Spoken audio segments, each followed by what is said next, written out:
McLaren drivers Oscar Piastri and Lando Norris are both fighting for their first Formula One titles. But could the fierce competition between the pair at the sharp end of F1 standings hit the other task they have? Could it hinder the pair from securing a second consecutive Constructors title for McLaren? The fight at the top of the Formula One drivers' standings is heating up in 2025, with Piastri, Norris and Red Bull's Max Verstappen separated by just 22 points heading into Monaco, and that is less than a Grand Prix victory. First and second is currently held by the McLaren pair, but could the Papaya team be doing more to control its drivers? And could this boost its chances of securing a first double championship since 1998? Or is letting the pair race just what the sport needs after several periods of racing dominance? So far this year, McLaren is refusing to give Piastri or Norris any kind of preferential treatment. The pair races on equal footing week in, week out, with both reliant on the same strategies, cars and teams. This equal footing extends to their on-track antics, and team orders have rarely played a part in McLaren's strategy over a Grand Prix. This is part of the reason that the fight for the title is so exciting this year. Both McLaren drivers are scrapping for bragging rights over their teammates. And this means there's very little to separate the McLaren pair on track and in the standings. Piastri now leads on 146 points, and Norris is just 13 points behind. But one could argue the Papaya team is walking into a trap of its own making, hampering its chances of picking up the drivers' and constructors' crowns in 2025. Last year, when Norris was the lead McLaren and had a slim chance of toppling Verstappen for the crown, the Woking squad was reluctant to deploy team orders until it truly had no choice. At the time, team principal Andrea Stella said it was important to maintain the right balance with the squad, and even added that ordering its drivers around could destroy its future chances of success. Back then, a pivotal moment for the team was the 2024 Hungarian Grand Prix. Infighting at McLaren was broadcast for all to hear over team radio, as Norris argued with his engineer about passing Piastri to clinch only his second F1 victory. The Brit was told that the way to win a championship is not by yourself, it's with the team, and subsequently he held the line and allowed Piastri to pick up his first F1 race win. If McLaren had thrown its weight behind Norris as its lead driver, his chances of winning a first F1 title could have grown from slim to small. But it didn't, and ever since, the question about McLaren's ability to make those tough calls have rumbled through the paddock. Things are different in 2025 though, and the chance of a McLaren driver winning the crown are much, much higher.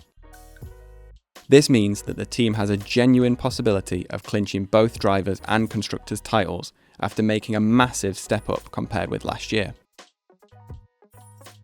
And now, the team's indecisive approach over who is its lead driver is leading to fears that letting Norris and Piastri race could undo McLaren's hard work.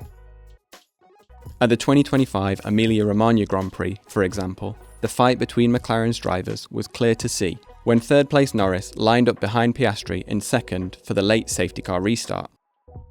Despite running on much fresher tyres, Norris revealed that there was nothing in terms of team orders to ask Piastri to move out of his way and allow him to chase down Verstappen. Instead, Norris just had to overtake Piastri the old-fashioned way.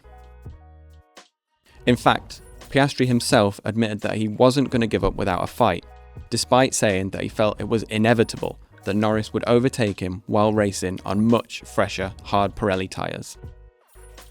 It was tricky, the Australian said, as Norris eventually overtook at the Tamburello chicane with just 5 laps to go. I tried my best to hang on, but yeah, just didn't have the grip, and I tried my best.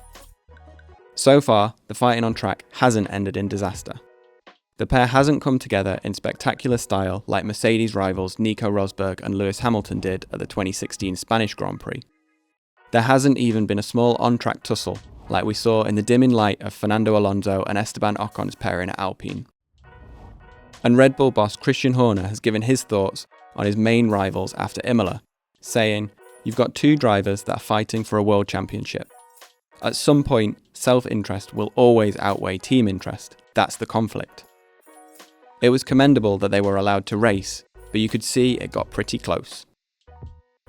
Even though the pair hasn't crashed on track, this doesn't mean that the fierce battle isn't affecting the team's chances of taking both titles. Had Piastri let Norris through sooner, the Briton would have had more time to try and catch Verstappen, even though Stella reckons the world champion was in another league. "We attempted to unlock various scenarios to try and beat Max," said the McLaren team principal. "But at no stage, I think we saw that we had enough race pace. Even with the final safety car, Lando could pass Oscar and try to push as much as possible. Pretty much Max was responding to Lando." He added that overtaking around Emilia needed around 8 tenths, which was speed that Norris just didn't have.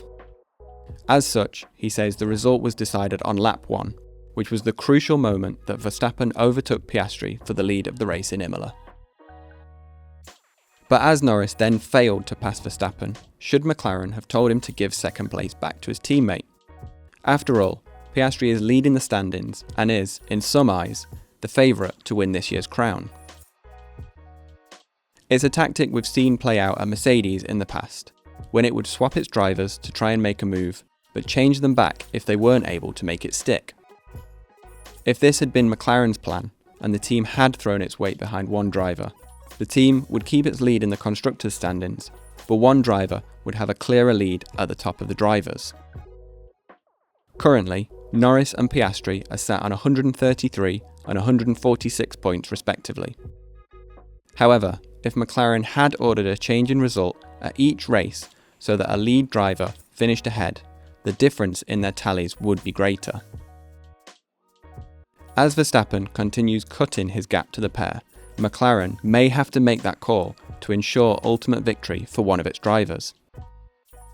Things could get even closer at Formula One's next race, which will see the series return to the streets of Monaco.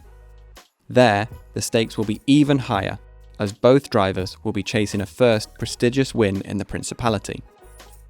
What's more, the tight city streets mean that any attempted move could go south very, very quickly. And should that happen, the path will be clear for Verstappen to swoop in and take the lead of the standings. While Verstappen lacks a teammate to support Red Bull's challenge for the Constructors' crown this year, he's now less than 25 points, a race win, behind Piastri in the championship. Should a gap open up in Monaco thanks to scrapping at McLaren, Verstappen is just the type of driver who will lunge for any opening and never let it go. Something that McLaren may kick themselves for letting happen later this year.